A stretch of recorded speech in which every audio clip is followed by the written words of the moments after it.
Miners and cofactors. हाँ, नया topic है डिटर्मिनेंट के अंदर, माइनर्स एंड कोफैक्टर्स।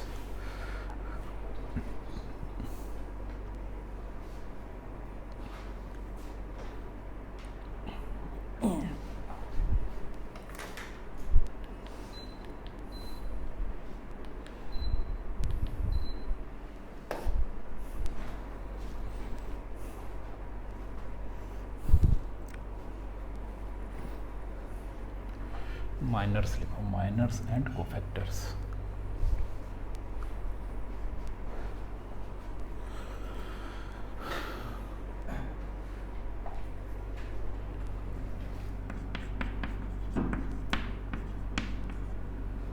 माइनर्स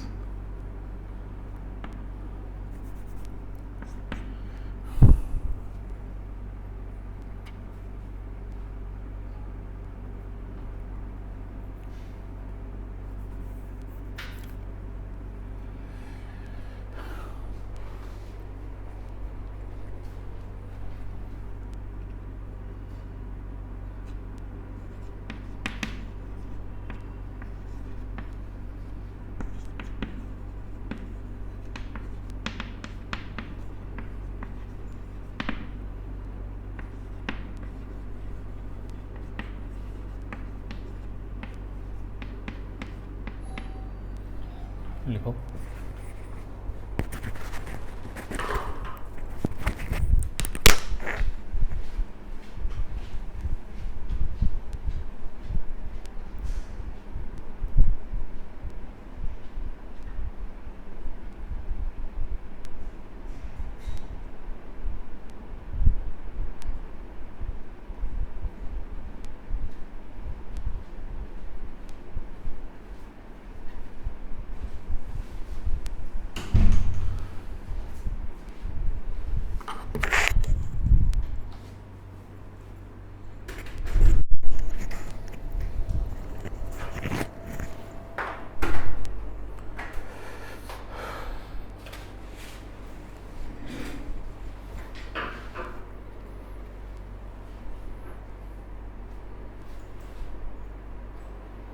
एक डिटर्मिनेंट में जितना भी एलिमेंट होगा, हर एक एलिमेंट का माइनर होगा, और हर एक एलिमेंट का माइनर होगा तो हर एक एलिमेंट का कोफैक्टर भी होगा, ठीक ना। तो पहले सिंबल क्या होगा, देखो यहाँ पे एक डिटर्मिनेंट है जिसमें एक एलिमेंट है ए आई जे, जैसे होता है ना A11 A12। तो अगर एलिमेंट ए आई जे है तो इसका माइनर का सिंबल हो जाएगा M I J, capital M I जे, ठीक है। अब ये होता क्या है ये बताते हैं यहाँ पे, and M I J is a determinant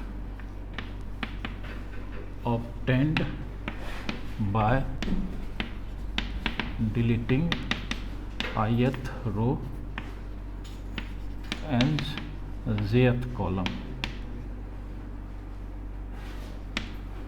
अब ये एम आई जे डिटर्मिनेंट होगा, जो मिलेगा कैसे, ये मिलेगा जो एलिमेंट का हम लोग निकालने जा रहे हैं, ठीक ना, माइनर, वो जिस रो में पड़ता है और जिस कॉलम में पड़ता है उसको डिलीट करने पे जो बचेगा डिटर्मिनेंट उससे मिलेगा ये, ठीक ना। लिखो, बताते हैं एग्जांपल देकर।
लिखा column of determinant.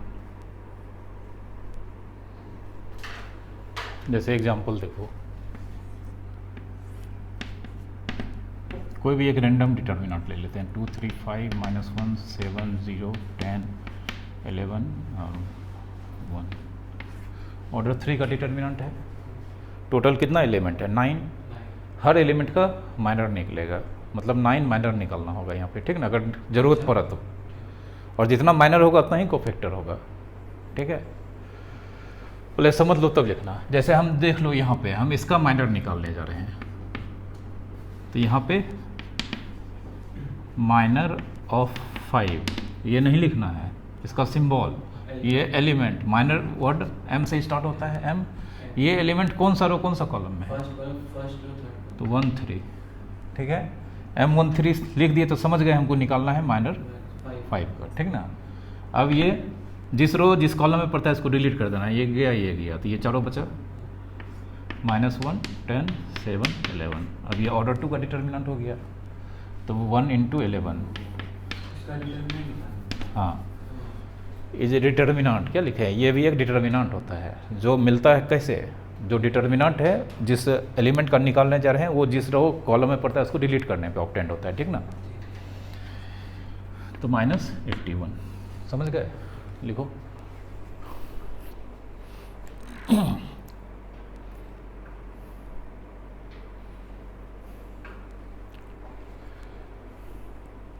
Sir math में सर आईसीएसई का ज़्यादा हार्ड होता है कि सर सीबीएसई का?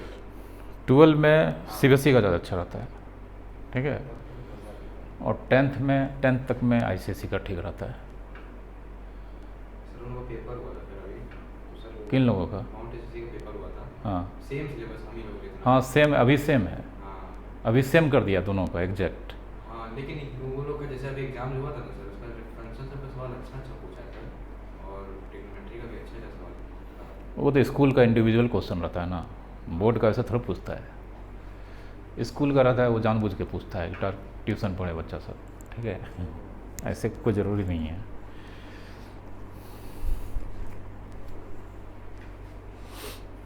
अभी दोनों का सिलेबस सेम है, अप्रॉक्स क्या पहले ही सेम कर दिया है। 2 चैप्टर वहाँ ज़्यादा पढ़ रहा है सीसी सर, ज़्यादा नहीं मतलब आगे है, लीनियर प्रोग्रामिंग और एक जो क्या नाम है जो एआईजे यूज़ करते हैं सर, वो वाला चैप्टर। एआईजे नहीं वो दूसरा जो मेट एक और नहीं रहता, वो 3D वेक्टर्स तो यहाँ भी है, यहाँ है, मतलब वो आगे है सर, स्कूल में। वो मतलब अभी पढ़ा दिया है, पढ़ाने से थोड़ा पढ़ाने से क्या होगा, कोई मतलब हुआ है। रिलेशन फंक्शन 2 क्लास में पढ़ा देता है, 2 क्लास में पढ़ाने का है ही नहीं, किसी को कुछ पता ही नहीं चलेगा, ठीक ना। मेन जो चैप्टर है जिसमें जितना टाइम लगना है लगेगा ही, ठीक ना। वेक्टर पढ़ा देगा तो फिर 3D नहीं पढ़ाएगा जल्दी, 3D में बहुत टाइम लगता है, ठीक ना। 3D अटका के रखेगा, ठीक है। वेक्टर इसीलिए पढ़ा देता है कि कुछ बच्चा फिजिक्स पढ़ रहा है तो उसको थोड़ा बहुत यूज हो जाता है, हालांकि मैथ का वेक्टर और 3D का वेक्टर एकदम अलग है, ठीक ना। पढ़ाने का तो हम भी कैलकुलस पहले पढ़ा सकते हैं, 2 महीना जुट्ठों में डिफ्रेंशिएशन इंटीग्रेशन रगड़ रहे हैं, कोई फ़ायदा नहीं है, ठीक ना। डिफ्रेंशिएशन से सवाल कभी कभी पूछता भी नहीं है, इंटीग्रेशन से पूछता है, लेकिन इंटीग्रेशन पे किसी का कमांडे नहीं है। अगर एग्जाम में इंटीग्रेशन का अच्छा क्वेश्चन आ गया ना तो सब बनाया हुआ फेल हो जाएगा, ठीक ना। वही सब चीज़ है, ठीक ना। जो ऑर्डर है एनसीईआरटी में जो चैप्टर का ऑर्डर दिया है बेस्ट ऑर्डर दिया है, ठीक ना। उस ऑर्डर के अकॉर्डिंगली पढ़ो, सब चीज़ ठीक रहेगा। इधर पढ़ा देंगे तो उधर का यूज़ हो रहा है, अब लो, ठीक है। और सबसे बड़ा दिक्कत है 11th का यूज़ होता है, वो तो पढ़ना ही चाहिए, ठीक ना। 11th में जो नहीं पढ़ता है थोड़ा दिक्कत होता है, कभी कभी ज़्यादा दिक्कत होता है। देखो यहाँ लिखे, अब देखो यहाँ पे निकालने जा रहे हैं M31, किसका निकालने जा रहे हैं बोलो तो? 10 का। तीसरा रो पहला कॉलम जहाँ पे इंटरसेक्ट किया नंबर देख लेना, किसका? 10 का। तो ये गया 375, ये 375 से लिखना जरूरी है, डायरेक्ट लिख देंगे। जब बताया गया है डिटर्मिनेंट होता है, एग्जाम में लिखोगे, ठीक ना, नहीं नंबर काट लेगा। 3750 डायरेक्ट लिखो तो नंबर इनडायरेक्ट देगा, तुम्हारी मर्जी नहीं हो लिखोगे चलेगा, ठीक है। यही माइनर निकालना होता है सर। अभी लिखो ना, अभी तो माइनर स्टार्टे हुआ है, फिर माइनर को फैक्टर है, एडजॉइंट है, बहुत चीज़ है जिसमें सब एक दूसरे से लिंक्ड है। माइनर निकालने सीखोगे तब ना।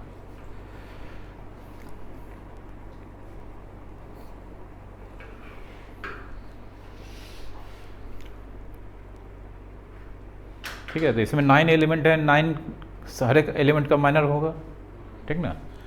अब ऑर्डर 2 का बताते हैं, देखते हो क्या होता है। फिर से एक एग्जांपल, ठीक है। M21 किसका निकालने जा रहे हैं बोलो तो? M21 ना, row second first column, number बोलो ना किसका? 8 8 का। तो ये गया, बचा क्या? 7 आंसर, ठीक ना। कोई दिक्कत?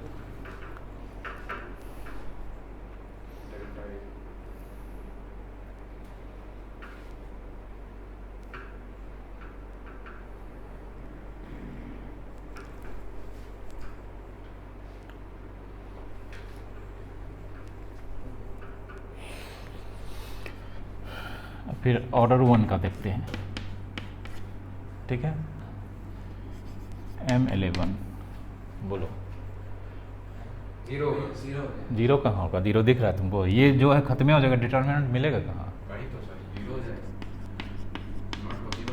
नॉट एग्जिस्ट नहीं करेगा। जीरो कैसे हो जाएगा? जीरो एक नंबर होता है, ओ ठीक है। ये जिस रो जिस कॉलम है उसको डिलीट करने पे डिटर्मिनेंट यहाँ मिल रहा है, नहीं मिल रहा है तो लिखेंगे नॉट एग्जिस्ट।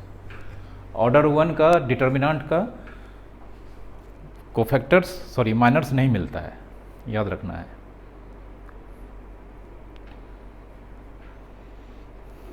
ठीक है, माइनर समझ गए। अब कोफैक्टर बताते हैं, देखो। मेजर आ है, मेजर नहीं है, मेजर कहाँ है? माइनर मेजर नहीं है। हट, अपने मन से माइनर मेजर कोफैक्टर से मतलब मेजर ही है।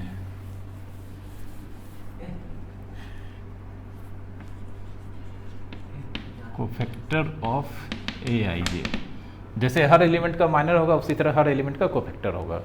तो कोफैक्टर ऑफ AIJ सिंबल हो जाएगा AIJ। ऐसा नहीं कि C से स्टार्ट हो रहा है तो CIJ लिख देंगे, ये कैपिटल AIJ होता है, ठीक ना। अब ये होता क्या होता है?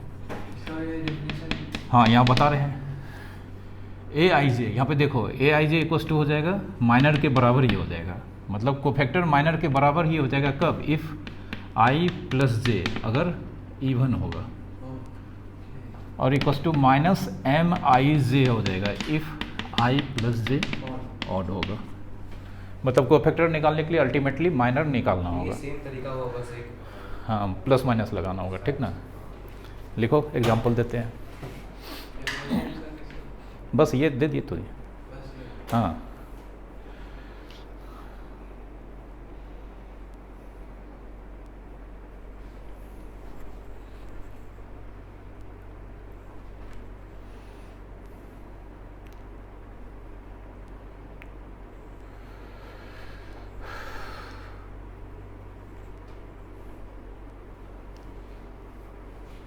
अच्छा हम लोग को सर सिलेबस में डोमेन और रेंज निकालना है सर?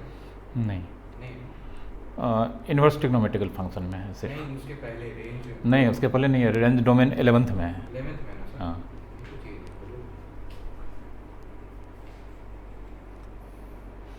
है। डोमेन रेंज निकाल लेते तब तो तुम लोग का मर्डर हो जाता। रूट अंडर 2x प्लस 2 का क्या होगा सर रेंज? अब ऑल डोमेन सर, ऐसा सवाल। बता भी देंगे तो समझ में आएगा थोड़ा। 11th का है ना सर? हाँ, नहीं आएगा। देखा नहीं सर, वो सब सवाल 6 मार्क्स का दिया हुआ है, बताइए। हाँ, तो लंबा होता है इसका डोमेन रेंज निकालने का मेथड, ऐसे थोड़ा होता है। मार्किंग स्कीम दोनों का अलग है CBSE और उसके? अभी सेम है सबका। लिखा, एग्जाम्पल देखो। 2 - 1 3 4 - 2 7 -3 0 1, ठीक है। A23 देख लो यहाँ पहले, तब लिखना है A23, 7 तुरंत M23 लिख देना है, और 2 + 3 कितना? 5, आगे माइनस लगा देंगे, ठीक ना। बताए हैं AIJ या तो MIJ होगा, नहीं तो -MIJ होगा। माइनस कब लगेगा? जब ऑड, तो 235 होता है। हाँ। अब यहाँ माइनस, अब M23 इसका निकालने वाले हैं, उसका रो और कॉलम। ठीक ना, ये गया ये गया, माइनस पहले से बाहर रहेगा, 0 माइनस 3 ठीक है, माइनस तो पहले से बाहर है ना, लिखो। ठीक है उसका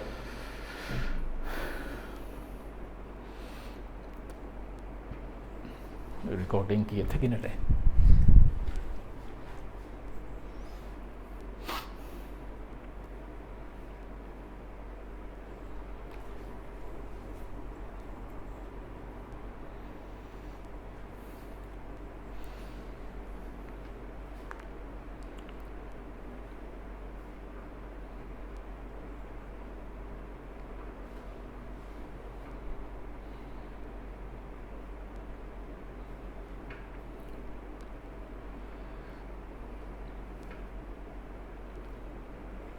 सर मेरा इसको डे बोर्ड भी नहीं लेगा सर, डायरेक्ट बोर्ड लेगा सर। अच्छा बात है ना, तो मान लेगा Google। बेटा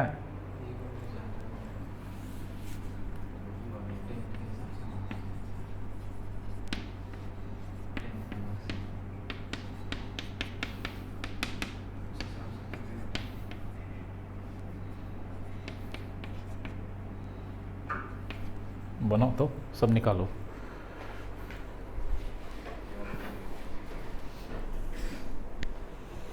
स्कूल क्या कर रहा नहीं कर रहा छोड़ो ना, टाइम तुम लोगों के पास बहुत कम बचा हुआ है। वो देखो बच्चा का सिलेबस कब तक हो जाना चाहिए सर? बच्चे का सिलेबस कब तक हो जाना चाहिए बच्चे का? किसका, हम लोग का कौन सा सिलेबस? ये सब पढ़ाई, हाँ तो सिलेबस पूरा करने के लिए नहीं पढ़ा रहे हैं। मतलब हम लोग को कैसे मतलब कॉप करना पड़ेगा सर? तुम लोग घर में नहीं पढ़ते हो, वो हमको पता चल जाता है, ठीक ना। घर में जितना पढ़ना चाहिए ना उतना पढ़ते ही नहीं हो। पढ़ोगे तो जितना टेस्ट उस्ट में क्वेश्चन लेते हैं ना हाँ सर। सब बन जाता है, उतना पढ़ते ही नहीं हो, दुनियादारी में ज़्यादा रहते हो। एक कोना में घुस के पढ़ते रहो, सीधा बात।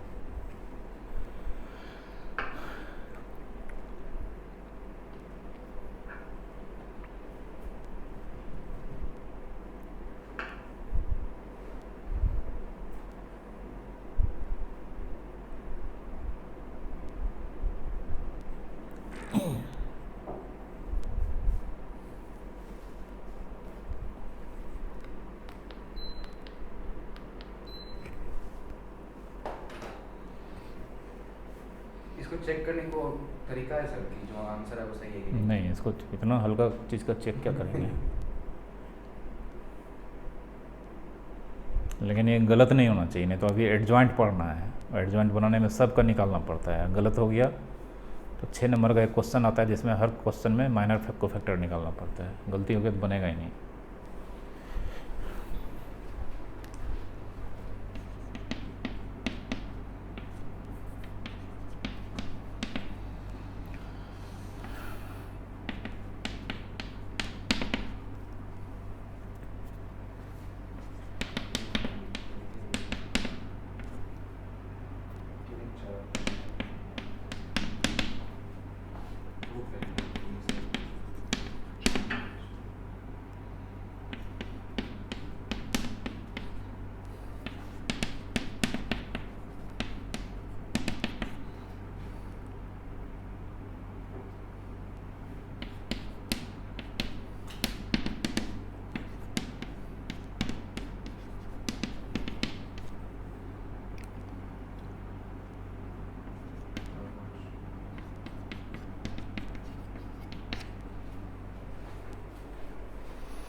देखो सब निकालें, मिलाओ। हाँ,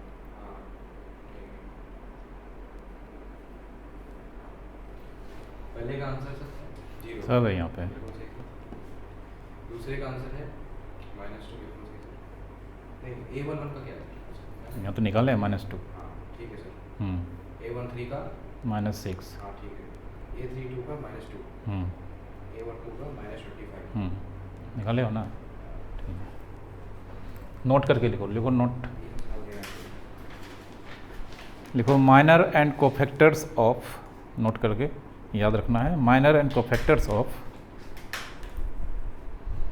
miners and cofactors of order 1 determinant,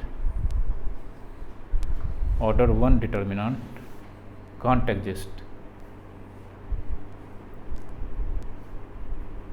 ठीक है, ऑर्डर 1 डिटर्मिनेंट का जब माइनर ही एग्जिस्ट नहीं करेगा तो कोफैक्टर करेगा?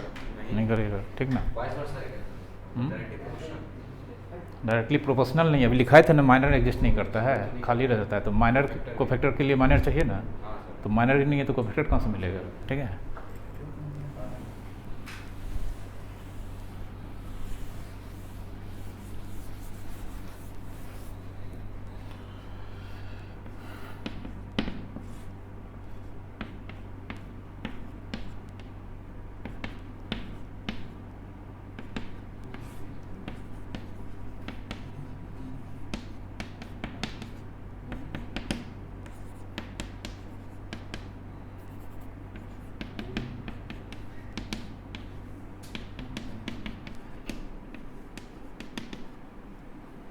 चलो पहले ये 2 क्वेश्चन बनाओ। इवैल्यूएट डेल्टा हम्म, सब तो पूरा निकालना है अब डिटरमिनेंट। निकालो ना तो। और सर ऐसा सवाल ठीक है। A1 नहीं पता है तुमको, एलिमेंट है, और ए कैपिटल A1 कोफैक्टर है इसका। कोफैक्टर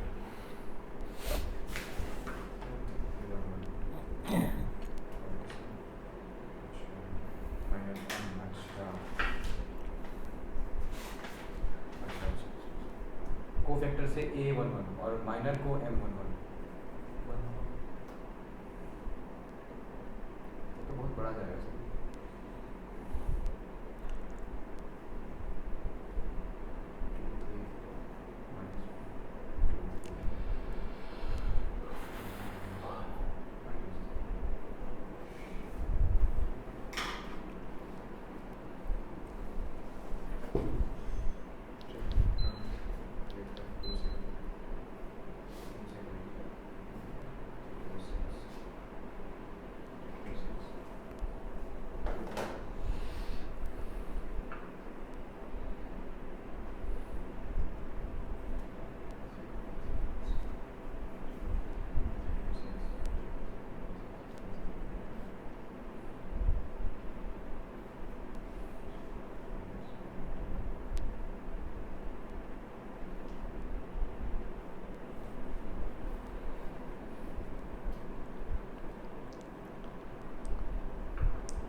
माइनस में आंसर है क्या सर?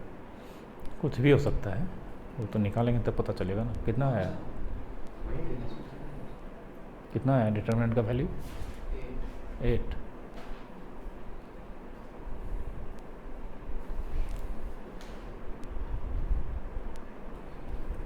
सेकेंड वाला प्लस हो जाएगा, माइनस है ना।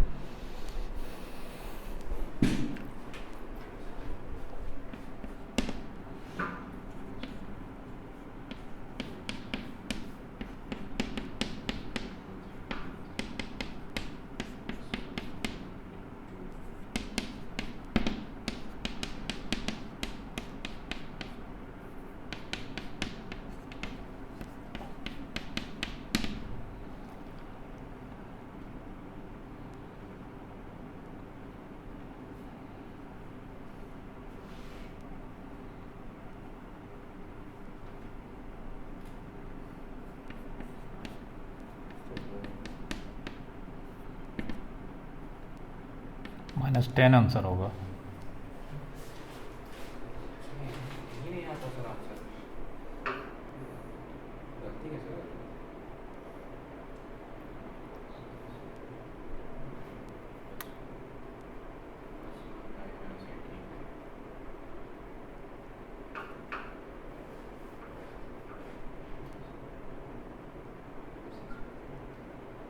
किसके लॉन्ग एक्सपेंड किए थे? फर्स्ट ही तो वहाँ पे -9 होगा, मतलब 9 से। हाँ, तब गलती करोगे तो ये भी नहीं बनेगा, दूसरा भी नहीं बनेगा।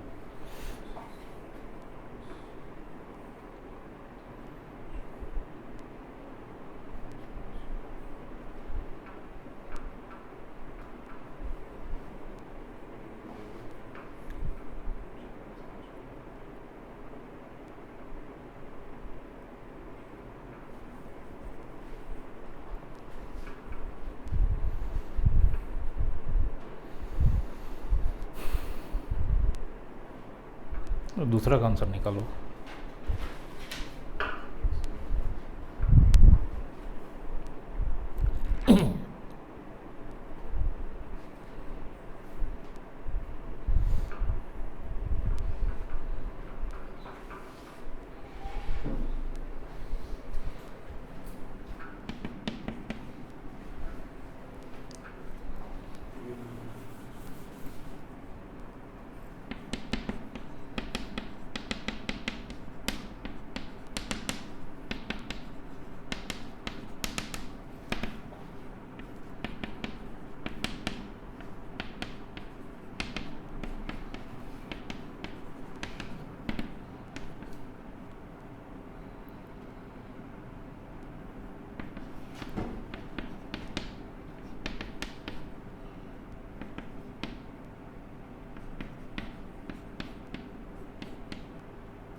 A11 का क्या है, 2 होगा।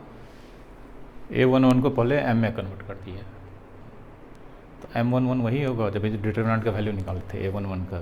ये गया ये A11 तो 2 होगा, उसमें डिटरमिनेंट। हाँ हाँ 2 होगा। A11 2, हाँ A12 होगा -1 -1 और A13 1 1।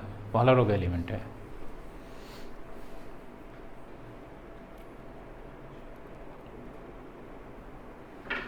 आंसर इसका भी निकाल दिया। तब देखो ना कैसे, पहले इसको m में कन्वर्ट कर दिए, ठीक है। ये इवन है, ये ऑड है तो माइनस, ये इवन है प्लस, उसके बाद निकाल लिए फट से।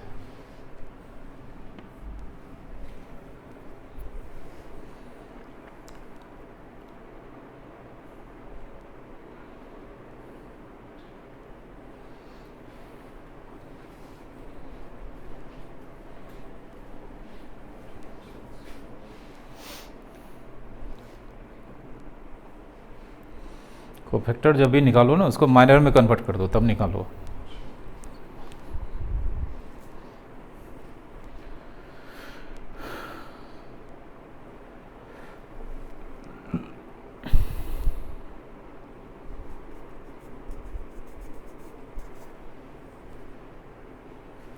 तीसरा बनाओ।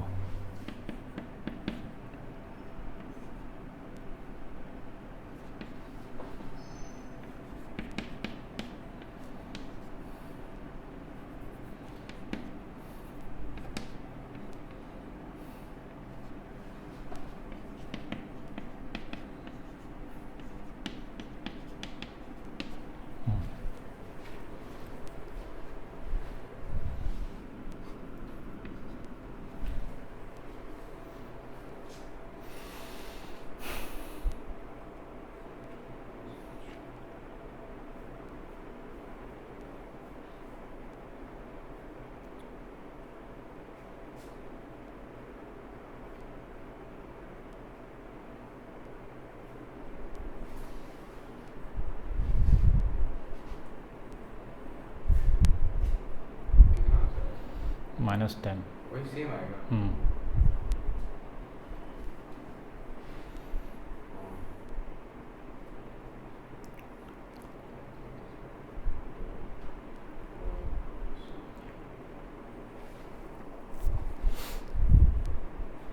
तीसरा नंबर क्वेश्चन बनाओ, यहाँ पे दे दिए।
-10 वही -10 आया है।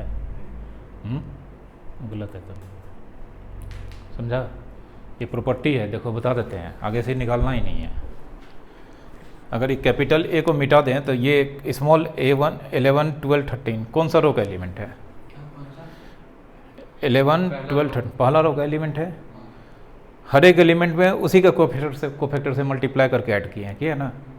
किसी भी रो के ईच एलिमेंट में उसके कोफैक्टर से मल्टीप्लाई करके अगर ऐड करते हैं तो आंसर डिटर्मिनेंट के बराबर होता है। ये प्रॉपर्टी अभी लिखा देंगे, ठीक ना। अब इसमें देखो, अगर कैपिटल कोफैक्टर को मिटा दें तो A12 22 13 32 कौन सा कॉलम का एलिमेंट है? सेकेंड। हर एक एलिमेंट में उसी के कोफैक्टर से मल्टीप्लाई करके ऐड किए हैं। किसी भी कॉलम के ईच एलिमेंट में उसी के कोफैक्टर से मल्टीप्लाई करके अगर ऐड करते हैं तो आंसर डिटर्मिनेंट के इक्वल होता है। ठीक ना, प्रॉपर्टी लिखो। आगे से ये देखना है, ठीक ना, और ये करना ही नहीं, डिटर्मिनेंट का वैल्यू अगर निकाल के रखें डायरेक्ट आंसर लिखना है, इसलिए -10 आया है। हाँ ठीक ना, इसलिए बनवा लिए थे पहले, अगर नहीं आया है तो गलती की हो। लिखो if two each element of A, plus हो जाएगा ना सर? देखिए अगर कहाँ प्लस हो जाएगा लास्ट में सर, ये हाँ सर, प्लस क्यों होगा? क्योंकि -A3 हाँ तो यहाँ माइनस हम पहले दे दिए हैं, देखो माइनस दिए हैं और ये नंबर 3 है तो -3, तुम तो 2 को माइनस लगाए होगे, माइनस क्यों लगाए हो? लिखो इफ टू, प्रॉपर्टी लिखो पहले, लिखो if two each element, if two each element of any one row, if to each element of any one row is multiplied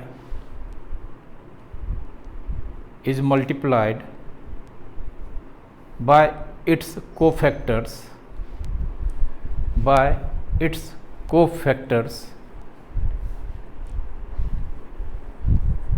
and added,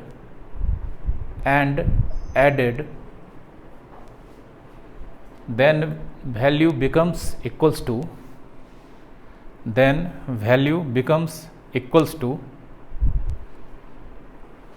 determinant, then value becomes equals to determinant. ठीक है, किसी भी रो के each element में उसी के cofactor से multiply करके ऐड करेंगे, आंसर किसके बराबर? डिटर्मिनेंट। ठीक है, पैराग्राफ चेंज करके लिखो। Similarly if two each element, of any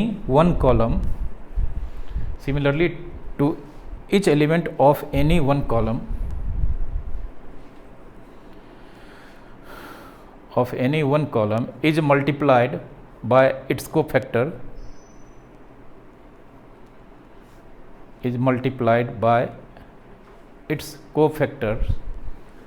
and added, the value becomes equals to determinant.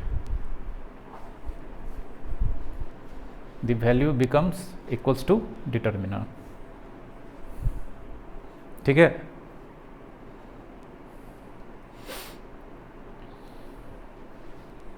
कोई दिक्कत?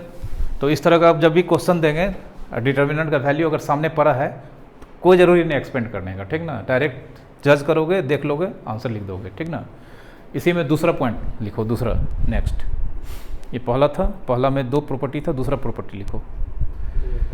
हाँ, पहला में एक रो के लिए था, एक कॉलम के लिए। नेक्स्ट लिखो if to each element of any one row, if to each element of any one row, if to जल्दी से बोले ना, if to each element of any one row is multiplied by the corresponding cofactors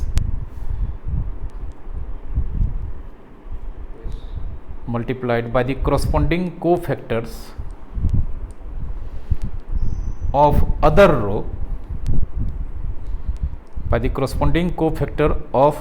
row, and added,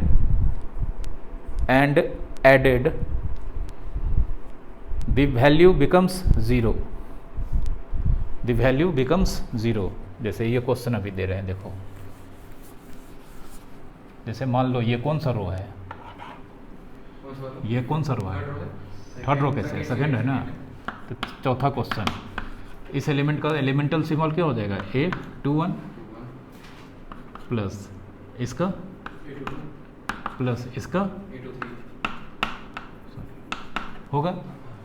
element लिए हम second row का, cofactor से multiply करेंगे corresponding दूसरे रो का, जैसे या तो फर्स्ट का कर सकते हैं, या तो इसके नीचे जो थर्ड रो है, तो ये पहला और सेकेंड रो का पहला एलिमेंट है, अब इसमें मल्टीप्लाई करेंगे हम थर्ड रो का पहला एलिमेंट का कोफैक्टर, तो इसका कोफैक्टर का सिंबल क्या हो जाएगा बोलो? 31, इसके नीचे इसका 32, इसके नीचे 33, आंसर 0 होगा। निकाल के देखो तो, इसको निकालो, देखो जीरो ही आएगा, ठीक ना, निकालो। अभी क्या हुआ है इसको, कौन 2 हाँ सॉरी,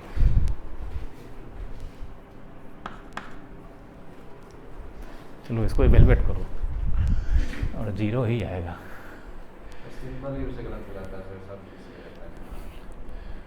सिंबल, अब तुम सिंबल कैसे गलत हो जाएगा जब इतना चीज़ पढ़ा है मैट्रिक्स। सब सही है सर, बस एक माइनस यहाँ पे लग गया तो। हाँ तो ये ध्यान रखोगे तब ना। तुमको बोले हैं पहले कोफैक्टर में कन्वर्ट करके बनाओ, तुम डायरेक्ट माइनर में बना रहे हो, सॉरी माइनर को कोफैक्टर को माइनर में कन्वर्ट करना है, ठीक ना।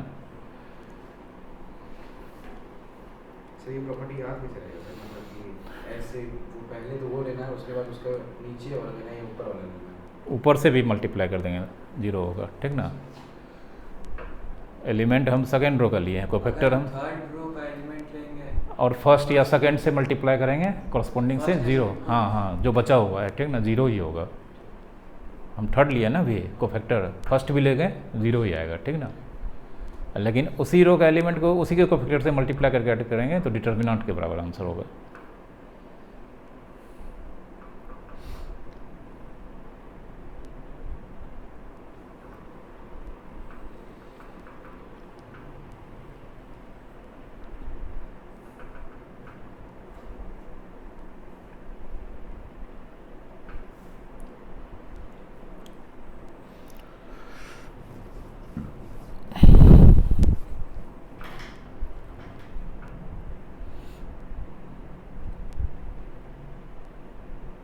पहले इसको कोफैक्टर में कन्वर्ट करो ना, पहले इसको 821 लिखेंगे और ये 31 है तो M31, 822 यहाँ 3 to 5 है तो माइनस, और 823 और ये M33।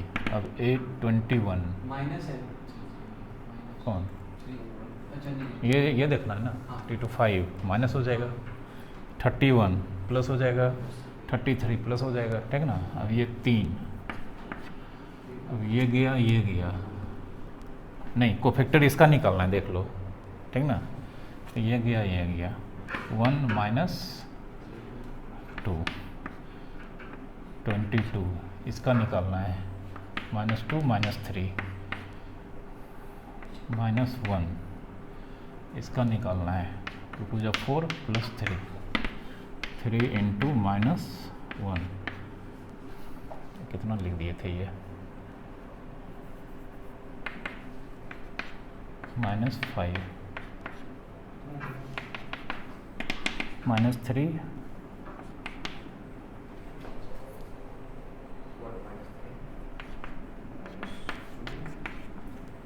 अब ये, ठीक है।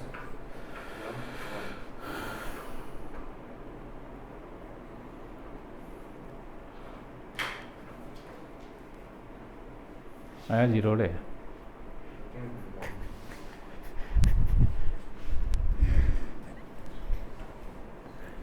इसके बाद वाला एक चैप्टर है, निकालो वो बन जाएगा, ठीक ना। तो यही इसी तरह का क्वेश्चन है, एकदम हल्का चैप्टर है, 2 मिनट में बन जाएगा, लेकिन इसको याद रखना है। अच्छा रहने दो, एकदम इजी चैप्टर है, बनाओगे 2 मिनट में ख़त्म हो जाएगा, ठीक ना। लेकिन इसको जो बताएं अभी सब याद रखना है, अभी आगे एडजॉइंट बताएंगे उसमें यूज होगा सब। देखो कहाँ गलती किया, हम मिटाने वाले हैं, अब तुम खोजते रहेगा गलती। सर ये हाँ यहाँ देख लो, तुम बनाते हो दूसरे तरीके से, उतना काहे लेने में जा रहे हो, ऐसे बनाओ ना, अब सिखा रहे हैं तो फिर आप बोले गलत है सर, नहीं, एग्जाम में बनाना ऐसे, ठीक ना, ऐसे भी बनाओगे कोई गलत नहीं करेगा, ठीक ना। डायरेक्ट एक्सपेंड करके लिख रहे हैं, ठीक है। क्या किए सर? कुछ नहीं किए हैं, जो करना था वो कर दिए हैं, ठीक है। हाँ अच्छा ऐसे अगर इक्वल टू 0 लिख के प्रॉपर्टी डाल देंगे ऐसा होता है, ये चीज़ देखना पड़ेगा गौर से। जीरो ही आएगा वेरीफाई हाँ जीरो ही आएगा, वेरीफाई करने नहीं आता है, ये चीज़ आएगा तुमको, ऑब्जेक्टिव क्वेश्चन आता है 1 नंबर वाला, ठीक ना। तो उसमें दे देगा क्या होगा वैल्यू, ठीक ना। तो अगर ऐसा रहेगा तो डिटर्मिनेंट के डेल्टा के बराबर होगा, और ऐसा रहेगा तो फिर जीरो लिखोगे डायरेक्ट। इसका वैल्यू दे देगा, डायरेक्ट 0 लिख देंगे तो हाँ डायरेक्ट लिखोगे जीरो, ठीक ना, और कुछ नहीं करना। ये तो हम वेरीफाई किए हैं, नहीं करना है, एकदम नहीं करना है, ठीक ना। लिख देंगे रीजन लिख देंगे। हाँ रीजन लिख देंगे, ठीक ठीक ना। ये तो हम इसमें भी वही जो डिटरमिनेंट हाँ हाँ इसमें रीजन लिख देना है, ठीक ना, कुछ नहीं करना है। ये तो हम तुम लोगों से निकलवाए जान के, ताकि थोड़ा प्रैक्टिस हो जाए, लेकिन प्रैक्टिस में फेल हो गए तुम लोग।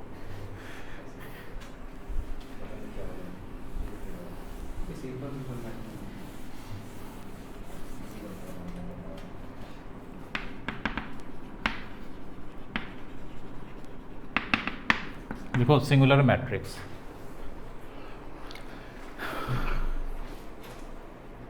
देखो डिटर्मिनेंट पढ़ रहे थे, फिर से मैट्रिक्स आ गया, ठीक है।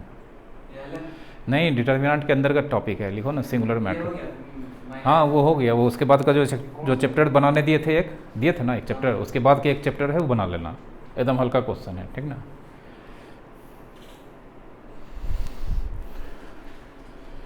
सिंगुलर मैट्रिक्स,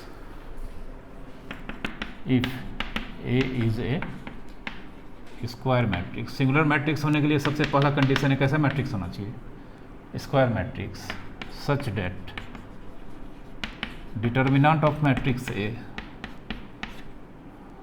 0 नहीं होना चाहिए, ठीक ना। लिखो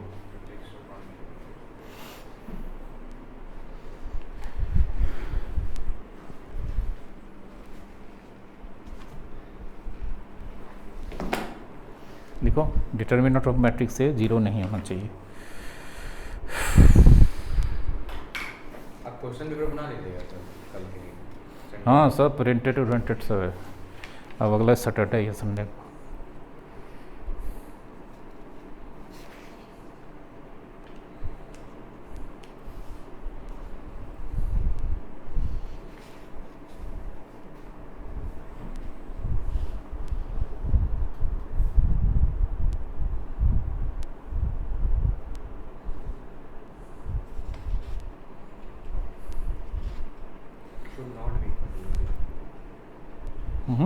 should not be equal to 0।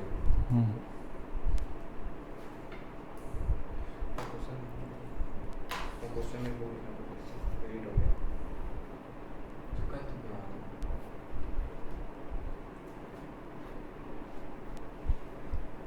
अभी ये तो सॉल्व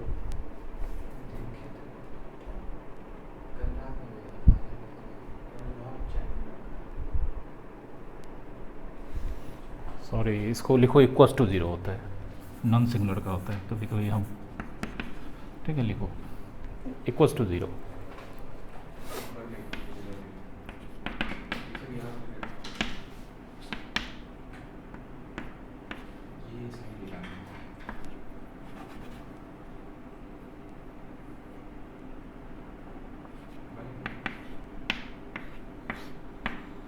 देखो ये मैट्रिक्स है, स्क्वायर मैट्रिक्स, इसका डिटर्मिनेंट का वैल्यू निकालो तो। हाँ इसके डिटर्मिनेंट का वैल्यू निकालो।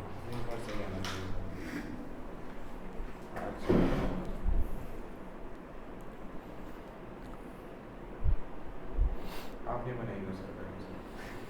हमको तो आंसर ही पता है। वो आओ ठीक हो।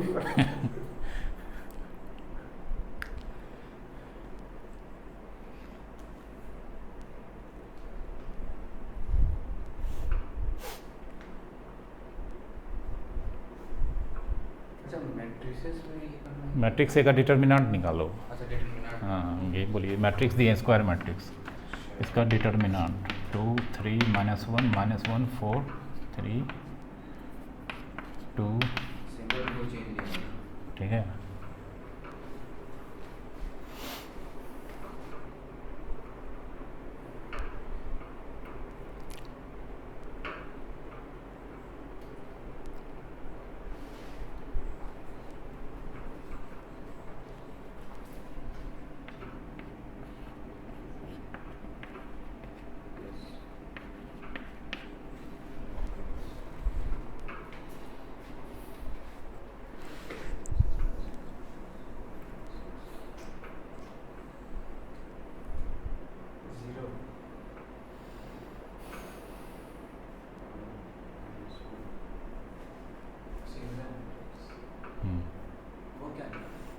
प्रॉपर्टी पढ़ाए थे ना, प्रॉपर्टी से 0 हो गया। अंदर R2 प्रोपोर्शनल टू R3। मतलब 2 रो प्रोपोर्शनल होता है या 2 कॉलम, अच्छा अच्छा वो हाँ, तो 0 हो जाता है। हाँ तो ऐसा क्वेश्चन हम दिए हैं, एक्सपेंड करने का ज़रूरत ही नहीं पड़ेगा। हम देखते हैं बार बार एक्सपेंड। हाँ आ गया। देयरफॉर लिख लो यहाँ पे ए इज कैसा मैट्रिक्स, सिंगुलर मैट्रिक्स।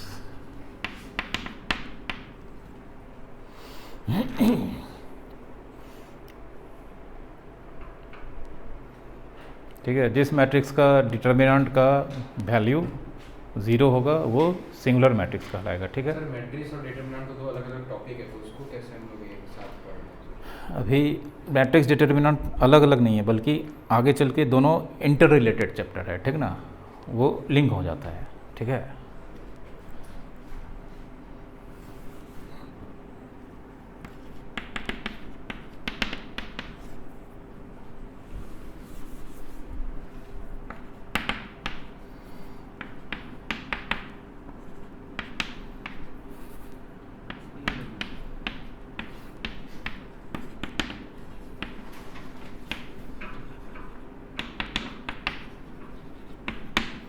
ये सिंगुलर मैट्रिक्स है, एक्स निकालना है।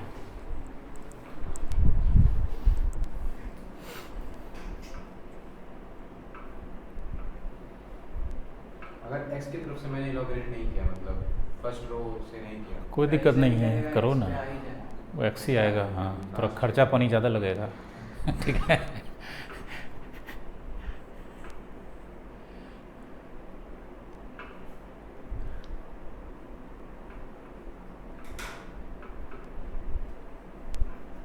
लेकिन इसमें थर्ड रो से करेंगे तो आसान है, 0। किधरों से करो, कोई दिक्कत नहीं है। बड़ा किधर से चाहिए सर याद रखते ये तो बताए हैं तुमको, किधर से करने पे थोड़ा ज़्यादा हो जाएगा।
देखते हैं।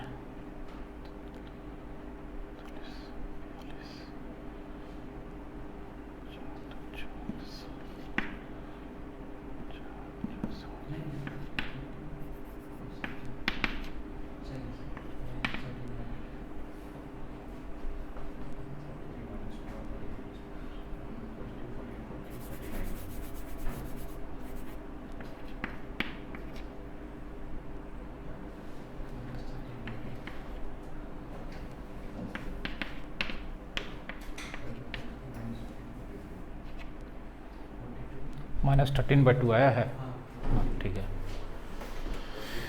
-13/2 आंसर होगा।